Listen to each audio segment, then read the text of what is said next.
सर्वदलीय बैठक होगी और कुछ ही देर में सर्वदलीय बैठक शुरू हो जाएगी।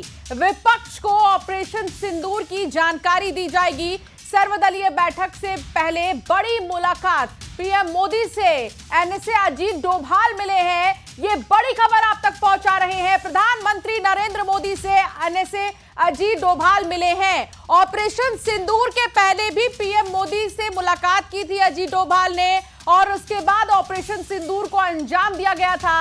और लगातार ये कहा जा रहा है, सूत्रों के हवाले से बड़ी जानकारी ये मिल रही है कि अभी लगातार जो है इसी तरह ये ऑपरेशन जारी रहेगा। तो क्या ये मान लिया जाए कि अजीत डोभाल से जो मुलाकात हो रही है प्रधानमंत्री नरेंद्र मोदी की, वो आगे के हो रहे हमलों पे या फिर होने वाले हमलों पर चर्चा होगी दोनों के बीच में? हालांकि कुछ ही देर में सर्वदलीय बैठक जो है वो शुरू हो जाएगी। सर्वदलीय बैठक में जानकारी जो है वो साझा की जाएगी। ऑपरेशन सिंदूर से जुड़ी विपक्षियों को जानकारी दी जाएगी। तो दूसरी तरफ प्रधानमंत्री नरेंद्र मोदी से एनएसए अजीत डोभाल मिले हैं और आज ही सुबह लाहौर में, पाकिस्तान में लाहौर में जो है धमाका हुआ, उस धमाके से पाकिस्तान दहल गया है। विपक्ष की अगर हम बात करें तो फिलहाल सर्वदलीय बैठक में विपक्ष के पहुंचने का सिलसिला भी शुरू हो चुका है। विपक्षी नेता पहुंच चुके हैं। बस बैठक शुरू ही होने वाली है, थोड़ी ही देर का वक्त है। 11 बजे का समय तय किया गया था, 11 बज ही चुके हैं। ऐसे में 1 मिनट बस बच रहा है 11 बजने में। 1 मिनट बाद ये बैठक शुरू हो जाएगी, लेकिन उससे पहले प्रधानमंत्री नरेंद्र मोदी से अजीत डोभाल मिले हैं। एनएसए अजीत डोभाल की ये मुलाकात पीएम मोदी से बेहद अहम मानी जा रही है। और कल भी प्रेस ब्रीफिंग में जो है विंग कमांडर की तरफ से भी और साथ ही जानकारी ये दी गई थी प्रेस ब्रीफिंग में कि कई टारगेट्स जो हैं वो पहचाने गए हैं आतंकियों के लिए, जहां पर हथियार बनाने से लेकर हथियार सप्लाई करने से लेकर ट्रेनिंग तक दी जाती थी नए लोगों को। तो इन ठिकानों को तो नेस्तनाबूद कर दिया गया है, लेकिन और भी ऐसे कई ठिकाने अब भी हैं जहां पर हमला बाकी है। कोशिश यही की जाएगी कि जितने भी आतंकी हैं उन्हें ये समझा दिया जाए, उन्हें सबक दे दिया जाए कि अगर आंख उठाने की जरूरत भी की भारत पर तो बहुत बुरा होगा। ऑपरेशन सिंदूर से जुड़ी सबसे बड़ी खबर आपको बता दें कि थोड़ी ही देर में सर्वदलीय बैठक शुरू होने वाली है, जिसमें ऑपरेशन सिंदूर के बारे में जानकारी विपक्षी नेताओं को दी जाएगी। तो दूसरी तरफ एनएसए अजीत डोभाल और प्रधानमंत्री नरेंद्र मोदी की मुलाकात बहुत ज्यादा खास मानी जा रही है। तीसरी बात यह कि पाकिस्तान अब तुर्की से गिड़गिड़ा रहा है। तुर्की के राष्ट्रपति से शहबाज शरीफ ने बात की है, मदद मांगी जा रही है। तो अब तक क्या हुआ है ऑपरेशन सिंदूर से जुड़ी जानकारी से लेकर अब तक क्या ताजा अपडेट है, ये हम आपको जल्दी से बता देते हैं। ऑपरेशन सिंदूर क्या भी बाकी है, ये सवाल हर किसी के जहन में है। दूसरा, बौखलाहट पाकिस्तान में। देखिए, एलओसी पर फायरिंग की गई है पुंछ एरिया में। एलओसी पर जो फायरिंग की गई है, यहां गुरुद्वारे में फायरिंग की गई है, गुरुद्वारे पर फायरिंग की गई है, जिसमें कि 15 नागरिकों की मौत हो गई है। और ऑपरेशन सिंदूर पर सर्वदलीय बैठक लगातार जो है अब उस पर नजर बनी रहेगी।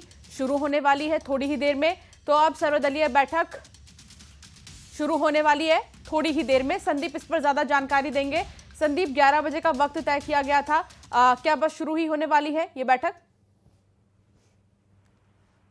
देखिए, सर्वदलीय बैठक शुरू होने जा रही, पार्टी नेताओं का पहुंचना बैठक में शुरू हो गया है। इसकी अध्यक्षता जो है बैठक की रक्षा मंत्री राजनाथ सिंह करेंगे। इसके अलावा संसदीय कार्य मंत्री भी रहेंगे, साथ ही विभिन्न पार्टियों के नेता भी रहेंगे, खासकर कांग्रेस।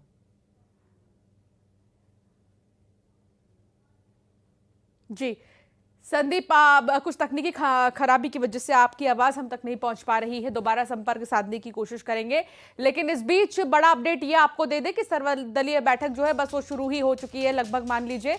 और अब ऑपरेशन सिंदूर पर जानकारी साझा होगी। तो पाकिस्तान के झूठ का पर्दाफाश हो गया है। भारतीय फाइटर जेट गिराने का दावा झूठा निकला है। सबूत मांगने पर पाकिस्तान का झूठ पकड़ा गया है। जी हां, सबूतों पर सोशल मीडिया का हवाला दे दिया। पाक के रक्षा मंत्री ख्वाजा आसिफ ने हवाला दिया है, जहां एक तरफ पाकिस्तान का यह कहना है कि भारत के कई सारे फाइटर जेट्स जो हैं वो पाकिस्तान ने मार गिराए हैं और कई फाइटर जेट्स के टुकड़े वो पाकिस्तान में पाए गए हैं। तो ये जो दावा पाकिस्तान का देखने को मिला ये झूठा साबित हुआ है। भारतीय फाइटर जेट गिराने का दावा झूठा निकला है। सबूत मांगने पर पाकिस्तान का झूठ सामने आ गया है। सबूतों पर सोशल मीडिया का हवाला दिया गया। पाक के रक्षा मंत्री ख्वाजा आसिफ ने सोशल मीडिया का हवाला दिया और कहा कि सोशल मीडिया पर देख लीजिएगा, लेकिन अब जब उनसे जवाब मांगा गया तो फिर ये जो दावा है वो झूठा साबित हुआ है। ऑपरेशन सिंदूर से दहशत में पाकिस्तान घबराया हुआ है और घबराए पाकिस्तान ने अब तुर्की से मदद मांग ली है। यहां पर तुर्की के सामने जो है पाकिस्तान गिड़गिड़ा रहा है और शहबाज शरीफ ने तुर्की के राष्ट्रपति से बात की है, मदद की मांग की जा रही है। हाल ही में आपने देखा जब तुर्की से जो है मदद पाकिस्तान ने मांगी और कुछ हथियारों को लेकर बातचीत बनी इनके बीच में, लेकिन अब पाकिस्तान और भी ज्यादा घबरा गया है। ऑपरेशन सिंदूर में चाइना के जो हथियार पाकिस्तान के पास थे वो किसी भी तरह से काम में नहीं आए, कहीं से भी पाकिस्तान के काम में नहीं आए, जिसके बाद अब तुर्की के सामने पाकिस्तान गिड़गिड़ा रहा है। पाकिस्तान जो है तुर्की के राष्ट्रपति से बातचीत कर रहा है, पाकिस्तान मदद मांग रहा है और अब शहबाज शरीफ ने तुर्की के राष्ट्रपति से बात की है। तो क्या अब ये मान लिया जाए कि पाकिस्तान जो है उल्टी गिनती शुरू कर चुका है और पाकिस्तान को अब डर सता रहा है भारत के अगले एक्शन को लेकर? भारत के एक्शन से खौफ में पाकिस्तान के विदेश मंत्री नजर आ रही है। पाक विदेश मंत्री ने भारत से बात की गुहार लगाई है। जी हां, बड़ी खबर आपको बता दें, बहुत बड़ी खबर इस वक्त की। लगातार भारत के एक्शन से अब पाकिस्तान खौफजदा है। पाकिस्तान के विदेश मंत्री ने भारत से बातचीत की गुहार लगाई है। बड़ी खबर आप तक पहुंचा रहे हैं। पाकिस्तान में इस वक्त हलचल तेज है और पाकिस्तान के विदेश मंत्री की तरफ से गुहार लगाई जा रही है कि बात कर ले एक बार भारत, तो फिर मसले को सुलझा लिया जाएगा। लेकिन अब ये देखना होगा कि ये जो बातचीत की पेशकश रखी गई है उसको किस तरीके से आगे लिया जाता है। तो पाकिस्तान का लाहौर एक के बाद एक कई धमाकों से दहल गया। धमाका इतना भयानक था कि दूर दूर तक इसकी आवाज सुनाई दी। लोग घरों से बाहर निकल आए। लाहौर में पाकिस्तान के नौसेना परिसर में भी धमाका हुआ।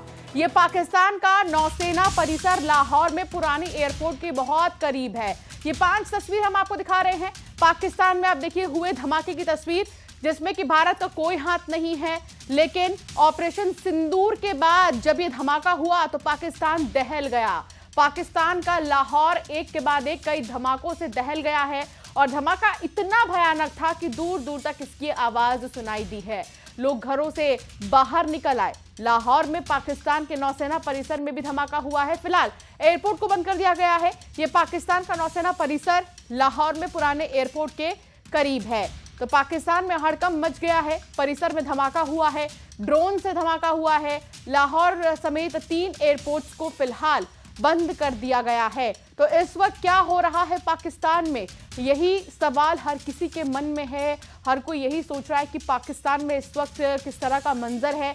तो सबसे पहले आपको न्यूज़ 18 के टेलीविजन स्क्रीन पर नजर आएगा कि इस वक्त कहां क्या हो रहा है और कहां पर एक्शन का सिलसिला जारी है।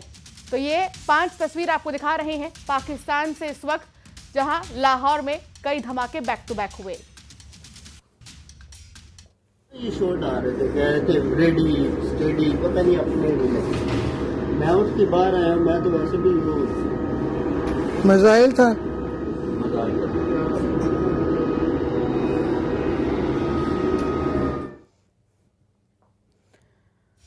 तो आतंकवाद के खिलाफ भारत के ऑपरेशन सिंदूर से पाकिस्तान पूरी तरह से बौखला गया है।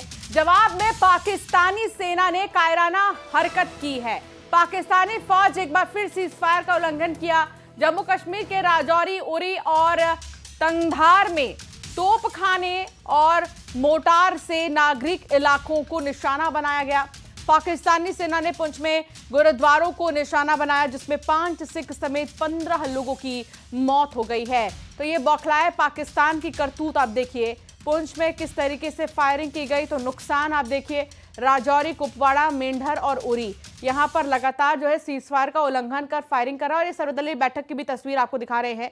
सर्वदलीय बैठक की तस्वीर आप देखिए। ऑपरेशन सिंदूर के बाद जो है सर्वदलीय बैठक की जा रही है और सर्वदलीय बैठक में ऑपरेशन सिंदूर की जो जानकारी है वो साझा की जाएगी।